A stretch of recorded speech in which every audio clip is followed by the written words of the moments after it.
কথাতেই আছে মাছে ভাতে বাঙালি। ঝালে ঝোলে সবেতে মাছ হলেই হলো। আর যদি পাতে পড়ে যায় গরম গরম ফিশ ফ্রাই, তাহলে তো কোনো কথাই হবে না। বিকেলের চায়ের আড্ডা থেকে শুরু করে ভাতের পাতে প্রথম পদ হিসাবে আসর জমিয়ে দেওয়ার ক্ষমতা রাখে কিন্তু এই ফিশ ফ্রাই। আমি আছি একদম ঘরোয়া পদ্ধতিতে মুচমুচে ফিশ ফ্রাই রেসিপি করে দেখা। এর জন্য আমি নিয়ে নিয়েছি ভেটকি মাছের ফিলে। ভালো করে পরিষ্কার করে ধুয়ে নিয়ে তাতে নুন, গোলমরিচের গুঁড়ো আর লেবুর রস ভালো করে মাছগুলোর গায়ে লাগিয়ে 10 থেকে 15 মিনিটের জন্য ম্যারিনেট করে রাখবো।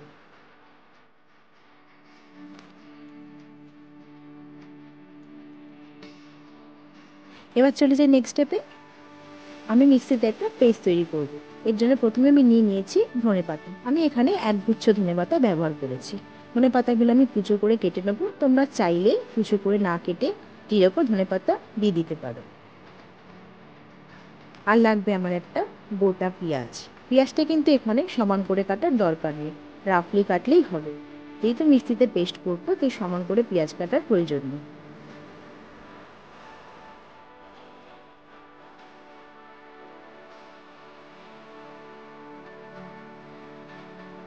আর লাগবে আমার 1 ইঞ্চি মতো আদার টুকরো। আদাটা আমি এভাবে কুচো করে কেটে নিয়েছি। আমি ঝালের জন্য এখানে কাঁচা লঙ্কা ব্যবহার করেছি। আমি মোট 5 থেকে 6টা লঙ্কা ব্যবহার করেছি। তোমরা যে যেরকম ঝাল খাও সে বুঝে কাঁচা লঙ্কা ব্যবহার করো। আর লাগবে আমার 5-6 কোয়া মতো রসুন। রসুনটা আমি কুচো করে কেটে নেব।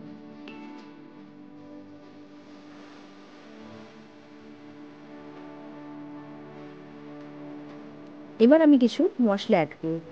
প্রথমেই দিয়ে দেবো আমি 1 চামচ ভাজা জিরের গুঁড়ো, 1 চামচ গরম মশলা গুঁড়ো, 1 চামচ চিনি আর 1/2 চামচ কাশ্মীরি লঙ্কার গুঁড়ো। এবার সবগুলোর একটা পেস্ট তৈরি করে নেব। আমি কিন্তু পেস্টটা একদম জল ছাড়া ব্যবহার করে নিয়েছি। তোমরা দেখলেই বুঝতে পারবে যে আমি কিন্তু কোনো জল ব্যবহার করিনি। এবার এই সম্পূর্ণ পেস্টটা একটা বোলের মধ্যে নিয়ে নেব।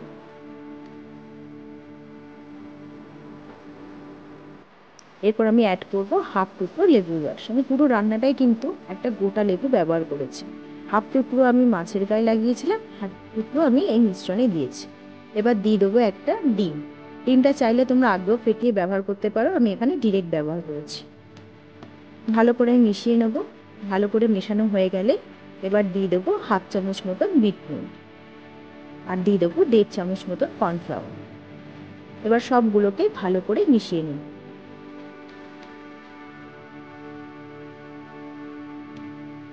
সবগুলো ভালো করে মেশানো হয়ে গেলে ম্যারিনেট করা মাছের পিসগুলো এর মধ্যে দিয়ে মশলাটা মাছের গায়ে ভালো করে লাগিয়ে নেব আর 10 মিনিটের জন্য রেস্টে রাখবো, যাতে মশলাটা ভালো করে মাছের গায়ে ঢোকে।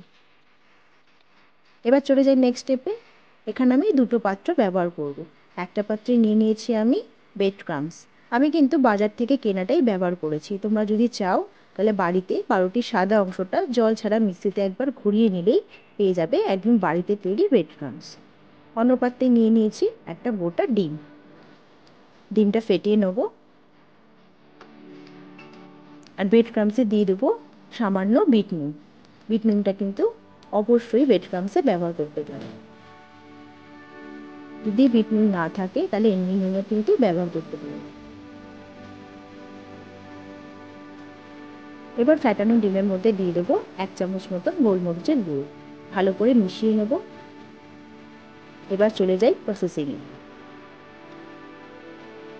প্রথমে আমি ম্যারিনেট করা মাছটা ডিমের ব্যাটারে চুবিয়ে এরপর ব্রেড ক্রাম্বসের মধ্যে রেখে অন্য হাতে ব্রেড ক্রাম্বসটা অপর দিক দিয়ে ছড়িয়ে আলতো করে হাত দিয়ে চাপ দিলেই কিন্তু ব্রেড ক্রাম্বসগুলো মাছের গায়ে লেগে যাবে। সেমভাবে অপর দিকটাও আমি করে নেবো। আমি কিন্তু ফিশ ফ্রাইয়ের জন্য এখানে ডবল কোটিং ব্যবহার করব। আবার আমি ডিমের ব্যাটারে চুবিয়ে সেমভাবে ব্রেড ক্রাম্বসটা এর উপর দিয়ে আলতো হাতে চাপ দেব। আবার অপর পিঠটাও কিন্তু এইভাবে করে নেব।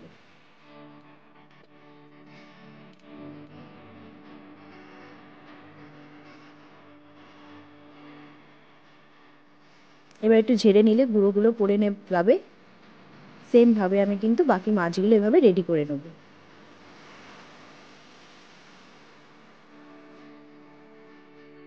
এবার ফিশ ফ্রাইয়ের জন্য তো একটা শেপ দিতে লাগবে, খুব ইজি। বাড়িতে চপার বা ছুরি আছে তো, ছুরির সাহায্যে বা হাতটা একটু চাপ দিয়ে উপরে আর ওপর থেকে একটু চেপে চেপে দিলেই কিন্তু একটা শেপ আস্তে আস্তে তৈরি হবে।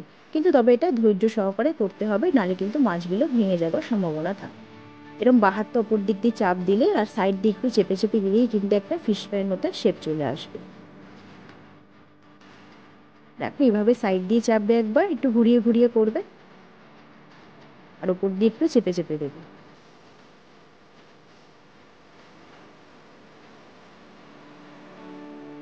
সব দিকগুলো আমি একটু সমান করে নিয়েছি। এইভাবে কিন্তু আমি ফিশ ফ্রাই শেপগুলো দিয়ে নিয়েছি। এবার ফিশ ফ্রাইগুলো ভাজতে দেবো। এবার প্যানে আমি দিয়েছি সাদা তেল। সাদা তেলটা ভালো মতন গরম হয়ে গেলে তবেই কিন্তু ফিশ ফ্রাইটা ভাজতে দেবো। এবং ভাজার সময় কিন্তু আমি গ্যাসটা লো থেকে মিডিয়ামে রাখবো। যে কোনো ভাজার সময় কিন্তু গ্যাসের ফ্লেম মিডিয়ামে রেখে করাই ভালো। হাই ফ্লেমে যদি ভাজা হয় তাহলে কিন্তু ওপরটা ভাজা হয়ে গেলেও ভিতরটা কাঁচা থেকে যায়।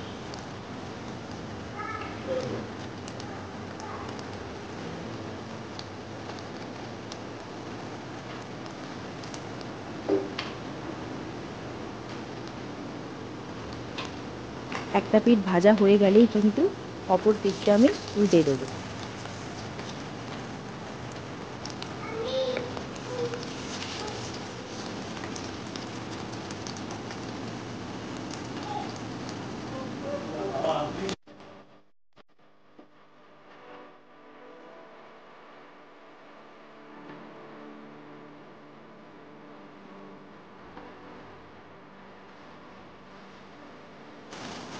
ভাজা হয়ে গেলে ফিশ ফ্রাইটা কিন্তু ফুলে ফুলে উঠবে। তখনই বুঝতে পারবে যে ফিশ ফ্রাইটা কিন্তু একদম রেডি।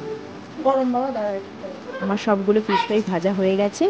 এবার স্যালাড আর কাসুন্দির সাথে গরম গরম ফিশ ফ্রাই পরিবেশন করো। ব্যাস, তাহলে কিন্তু একদম জমে যাবে। তোমরাও কিন্তু এভাবে বাড়িতে বানিয়ে ফিশ ফ্রাই খাও এবং আমাকে অবশ্যই কমেন্ট করে জানো। ভিডিওটা ভালো লেগে থাকলে অবশ্যই একটা লাইক করে দিও আর আমার চ্যানেলটাকে সাবস্ক্রাইব করতে কিন্তু ভুলো না।